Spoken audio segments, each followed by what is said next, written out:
परम प्रेमवान श्री भगवान परमानंद जगोदर परम परम पुत्रपाद श्री बौद्धा परम पुत्रपाद इसे आपने मुझे शिक्षा देने वाला प्रणाम और अन्य आज के बहुत ही सत्संग गुरु महोदय उपस्थित भक्तबृंद তাদের যথাযথ স্থানে আমার শ্রদ্ধা প্রণাম ভালোবাসা এবং আজকে এই শুভ নববর্ষের ঠিক তারপরে আমাদের এই সৎসঙ্গ মন্দিরে খুব ভালো লাগছে। এরকম একটা দাওয়াত বলতেও আপনারা সবাই উপস্থিত হয়েছেন।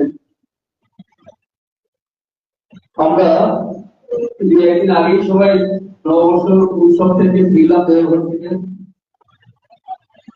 ঠাকুরবাড়িতে এবার সবাই যেমন আমাদের অনুপ্রেরণার ডালা নিয়ে বসেছিলেন, প্রতি প্রত্যেকে ওখানে যে আলোচনা হয়েছে যে আলোচনার মধ্যে মানে আমাদের বেঁচে থাকার একদম টপটা, আমরা যাতে দারিদ্রতায় না ভুগি, আমরা যাতে যন্ত্রণায় কষ্টের মধ্যে দিয়ে দিন না কাটাই, তার জন্য প্রত্যেকের একটা প্রেয়ার। সেইটা আমাদের ওই দীক্ষার সময়ই যা আমরা সংকল্প করেছিলাম, দীক্ষার সময়ই আমরা যা শিখেছিলাম, তারই অনুপ্রেরণা। নাম ধ্যান করা, প্রার্থনা করা, এবং আমি নিজে উপযুক্ত যখনই হয়ে উঠলাম সেই দায়িত্ব আমার মধ্যে সীমাবদ্ধ রইল না।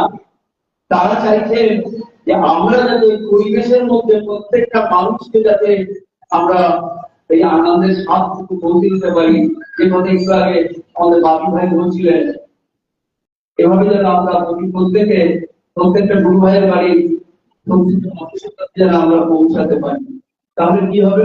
ঠাকুরদা যে প্রত্যেকটা মানুষের মধ্যে যে আনন্দের স্বাদ, এই আনন্দের স্বাদ আস্তে আস্তে পৌঁছে যাবে।